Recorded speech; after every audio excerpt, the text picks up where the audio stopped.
I realized that with protection work, you have to have really good obedience, and that's what I do back home is obedience work. So I really liked what I saw with him, and I've seen you in some of his videos as well, and I like the community that y'all got. I like how y'all do things, and like he says, iron sharpens iron. Yeah. And just try to surround myself with more people like you guys. And Is there not a big community out there? Not that I've found yet. Yeah. Still looking for it, obviously, but I really liked what he did, and so now I'm here. Yeah, look, bro. I mean, that says something. And the reason why I asked the question is because I think he's missing the kind of like what he does. And one of the things that drew me to him was I saw a love and affinity for the dog without a lot of. As I said, I didn't even know dog trainers was a thing. That's where I come from. If somebody told the dog to do something, it just would do it. It just old jokers is just dog men. They just got dogs. Boy, get up on this chair, and the dog will get up in the chair. So when you start finding that there's this process and unique ability, I mean, I train my dogs to be with a 90-year-old grandmother. And again, I wouldn't dog train. I just know how to talk to my dogs. Right. So when I saw him, I said, man. This dude really loves this stuff, so you want to find a way to continue to convey that and put it out there. But I think he's missing that sauce. Like, what's the button that he's pressing that draws people to him? I don't know that he's harnessed it yet. That's a good point. And but like I said, I really like. He's very passionate about what he does. He loves the dogs, and I'm after that. I'm trying to harness that as well. Yeah, and it's a process in itself. But as I told him, the more he kind of can hear, kind of like people do surveys at times when they're testing businesses out. So let's bring some people in and have them test the product and see how it goes, and give some honest feedback. Sometimes it hurts, but it gives you a chance to go better your business. Yeah. So in this case, you've made a journey or trek, to say the least, for some dogs, all because of one guy. And again, trying to help him see the bigger picture is sometimes complicated. Yeah, for sure. So trying to tighten this approach up, man. And that's what I'm doing. And that's part of why I'm here. Is I want to finesse what I already know. I want to tighten it up. I want to make it smoother. I want to make it prettier, and I want to be able to help my clients know and understand their dogs better.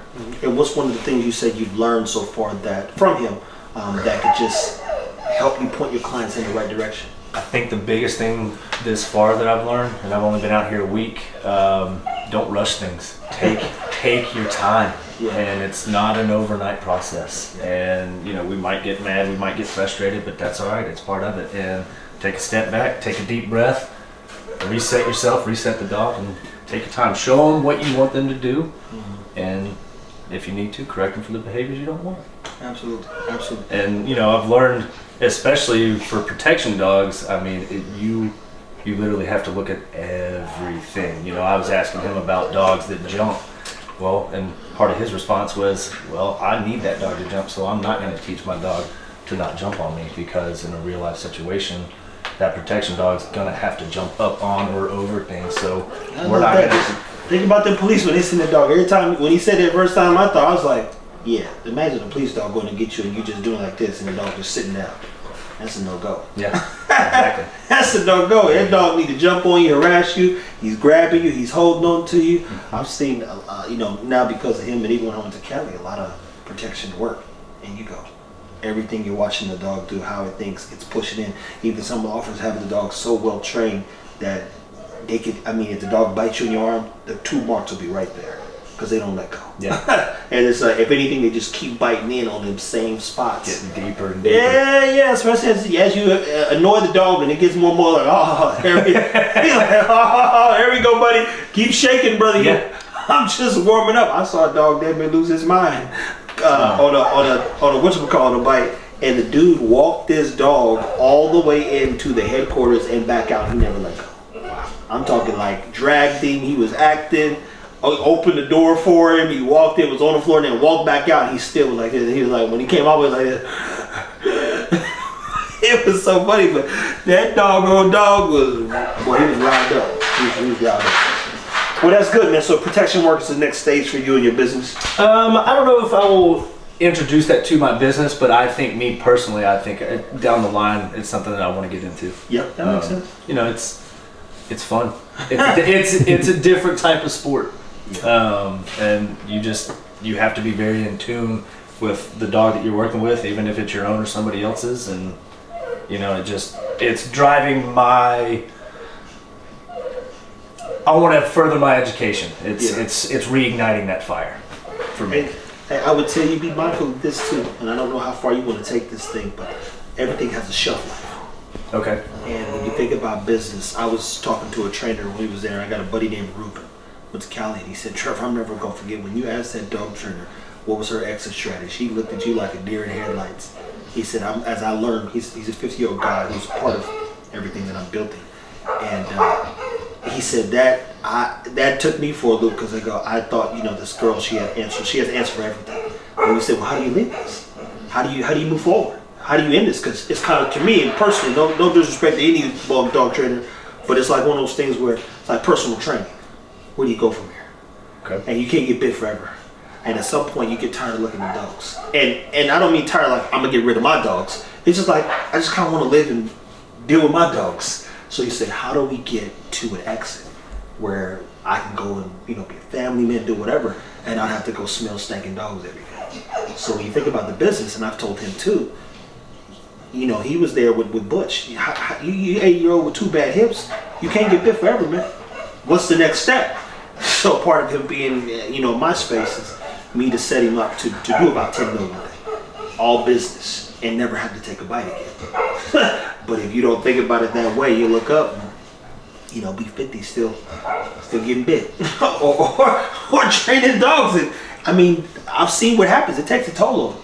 Yeah. Even the young lady I met, she's a firecracker, but she's like, oh no, I couldn't do protection work every day. It's just too much.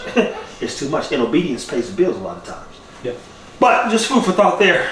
No, I like that. Yeah. Just think about, hey, how do I get out of here? What's the end goal? And you don't want to wake up and get there and be like, I gotta stop this and have nothing, you know, in the bank per se.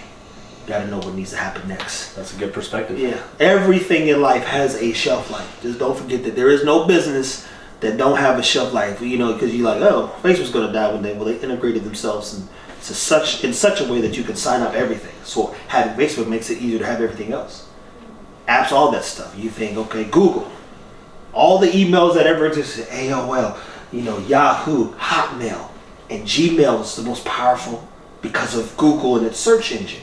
He turned around and he said, there are some things that are going to be here, but then AI is going to shift everything again. And so now they've had 20-year shelf lives. Yeah. So what's next? Trust me, it's coming. It's coming like a nobody ever thought we'd be driving electric cars. Now one of the biggest companies in the world is an electric car company, because everything has a shelf life. And like California literally has made it at by 35. Every car in California has to be electric. Yeah. So it's not even like an option. It's like they are how we do our test here to get your car registered per se. They look at the emissions that your car puts out due to pollution. And if it's too high, like, oh no, you gotta go fix this. So their process is even different. So you go, if he just sold to Cali alone, he's gonna be straight. Which is why everybody else like, oh, we should get into this space, because you think it's not gonna change. You got a company like ChargePort who's going to become the Jiffy Lube, where if you need to change your battery, instead of charging for 3 hours, you can drive in, they'll change your battery for you, which means now they got to do a they got to buy all the batteries. So you got to know where to invest. So I was just saying like this, when you keep going down a rabbit hole, think bigger, because the dog is still just a dog. That's what I tell people. It's just a dog, man. I love the dogs to death. I've got way too many. But and they're not going anywhere. But that's when they ask me, I say, look, go follow Stan and ask him all these questions. I can train my dogs. I enjoy it, but I'm not about to tell you how to deal with every fucking dog problem you have. But as I'm trying to teach him as well, there's so much more to this life. And in my opinion, dogs have a shelf life as well.